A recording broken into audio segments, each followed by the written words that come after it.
Guys, na-notice yun na ba itong si Bingo Peso? Kasi isa pala siyang loan app. So, according sa description niya, nakita ko na loan app po siya. Akala ko dati is gaming app to. Kasi nga bingo, diba? Kanina kasi may hinahanap po akong loan app. Ito yung lumabas. Kaya nagulat ako, ano to? Bago lang ba to? Kaya tinignan ko kaagad yung app details niya. Last April 2025 lang po ito na-release. Nagkaroon siya ng update last August 2025. Kaya sabi ko, bago nga. At nagulat ako ha, dahil bago nga siya. Marami nang nakapag-try. 100,000 downloads na siya. And then, madami na siyang reviews. Sabi ko, bago ba talaga to? Kasi bakit hindi ko siya gaanong ramdam or hindi ko siya gaanong naririnig-rinig? Sabi ko nga sa inyo, no, nakita ko kasi dito sa ads niya dito sa Google Play Store, guys. So, nakalagay po dito na need cash fast. Bingo Peso disburses funds swiftly post approval. May loan amount na up to 60,000 pesos and then we can apply. Then tinignan ko yung ibang details niya which is loan up talaga siya. So nakalagay po dito na siya daw po ino-offer po ni Bingo Peso Group. Pero tinignan ko po yung details niya po dito kung anong lending corporation po siya na pabilong or under po, which is nakita ko dito na under po siya kay company name Delicia Lending Investor and Trading Corporation. So loan up nga po ito. Which is naman ito ay hinanap ko sa SEC website under sa list of recorded online lending platform ha. So hindi ko po siya mahanap doon.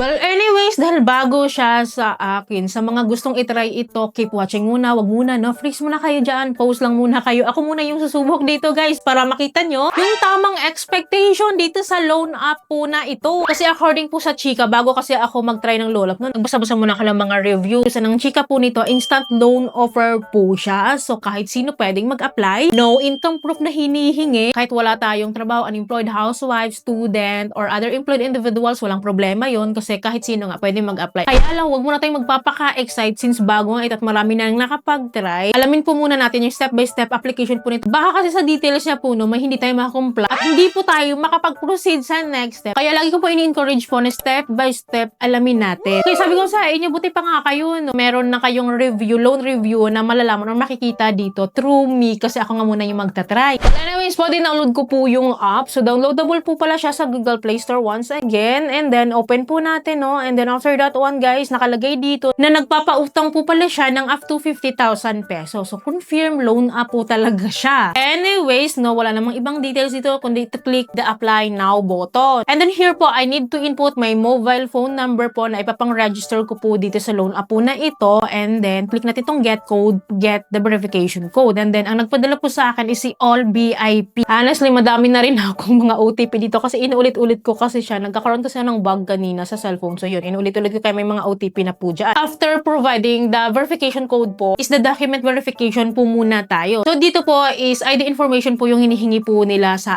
atin, no? So meron silang recommended ID type, meron din po silang other ID type. Pipili lang po tayo dito, guys, kung ano po yung gusto nating i-provide po dito. And for me, guys, I choose my health card lang. Kasi nandito naman siya, may choice naman. Which is after po nito, I need to take a photo of my ID. And then agad-agad po, mag-auto capture naman po yung aking ID details po, like my full name, my ID number, and then my gender. And then after po nyan, sinubmit ko po siya and then I need to undergo naman the facial recognition po. So magsiselfie lang po tayo dyan. And then after po nyan is the additional information na kailangan po niya sa akin. So personal details po ito including my address na rin po. And then dito sa baba po is nakalagay naman dito na optional naman. Buti naman, no, optional si alternate phone number, si Facebook account, which is ayaw na ayaw natin sa isang loan app. And also the Viber account po. So optional sila, so no need to fill up. Well, right away is the contact information na po. So 5 po yung hinihingi po nilang additional information dito, which is the emergency contact nga. 5 po ito. And then hindi po siya manually fill up po, magdadirect po siya sa ating phone book list. And then pagkatapos po nating ma-provide ito is the receiving account na po, which is the disbursement account na po ito. So pipili po tayo dyan either e-wallet or bank account. But for me, since loan up po ito, so dito lang tayo sa e-wallet, guys. And then ang pinili ko po dito is GCash account as usual. And then right away naman po, no, meron tayong instant loan offer po dito sa Legit. May instant loan offer siya na 3,000 pesos sa akin. And then, guys, meron siyang dalawang loan terms, guys, which is yung una is 2 periods lang and then yung pangalawa is 3 periods. So dito tayo magsisimula sa 2 periods, which is ito yung breakdown of payment niya. So dito, guys, kung makikita nyo po, from today, I'm applying this loan app is within 7 days to pay po. Another 7 days to pay loan app na naman po pala itong si Bingo Peso. Kasi, guys, sa 2 periods na installment ko po dito, yung schedule to ko is na mawi-waive po ito kapag na po nabayaran ko on time itong Schedule 1. And kung makikita niyo po dito sa baba guys, meron siyang binabawas na naka-minus dyan ha, na 750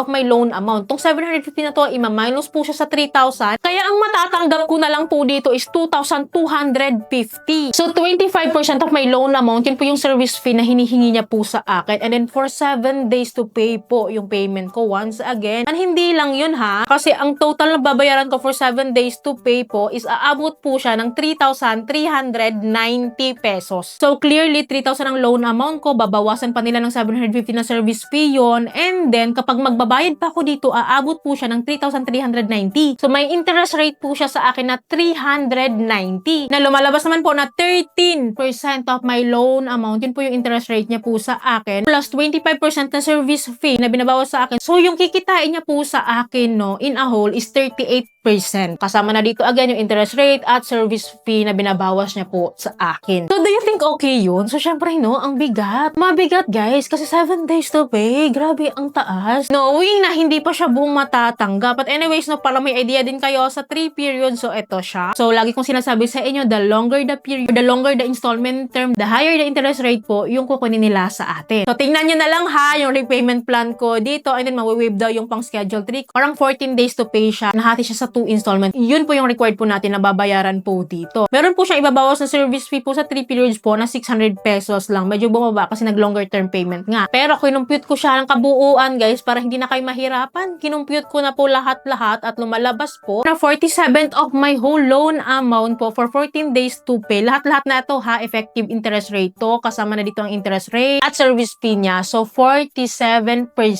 guys for 14 days. Hindi buong matatanggap. Medyo lumala yung pagka-loan shark niya dito sa part po na ito. Grabe, kung ikaw ba, tatanungin kita, willing ka pa bang mangutang po sa ganito? Grabe, ang taas talaga. And for me guys, hindi ko po siya marirecommend sa inyo. Assessment ko lang to ha, based sa application ko. At nakita nyo rin naman, wala naman tayong pinifilter po doon. It is what it is talaga. Dahil nga nasubukan ko siya mismo, hindi ko siya marirecommend. Hindi siya nakakatulong. Again, knowing ha, for 7 days to pay, hindi buong matatanggap, mataas yung interest rate, papayag ka sa pautang nila. Ikaw lang makakasagot yan kasi nga for me, hindi ko pa talaga siya bet. Pero wala nga po akong magagawa. No? Kung gusto nyo pa rin siyang i-go, alaman nyo naman na dapat yung malaman dito, na ipakita ko na siya sa inyo. Naging aware na kayo dito, nagkaroon na kayo ng idea. And it's up to you po kung igagrab mo siya. Pero utang na loob, pag-isipan naman, no? Pag-isipan yung mabuti kasi baka mahirapan lang kayong magbayad or baka magkasira-sira lang tayo dito. Utang is a responsibility po. Kung nakikita nyo naman na hindi nyo kailangan and kung medyo malulubog kayo or hindi nyo kayong bayaran, wag na lang po. Hindi ko lang sure guys kung bagong palit ng pangalan nitong loan app na ito kasi nga ang dami ng reviews, ang dami niya ng download. Kaya nga masasabi kung bagong loan app to or bagong palit ng pangalan. But anyways guys, no, again, paki-comment down below ha sa mga nakapag-try dito para aware din po yung iba nating viewers. So don't worry, mag-a-update naman po ako sa inyo time to time. Kaya dapat po nakasubscribe po kayo and click yung bell button para lahat po ng videos ko is updated and notified po kayo. So yun lamang po. Thank you for watching this video. See you in my next video. Bye!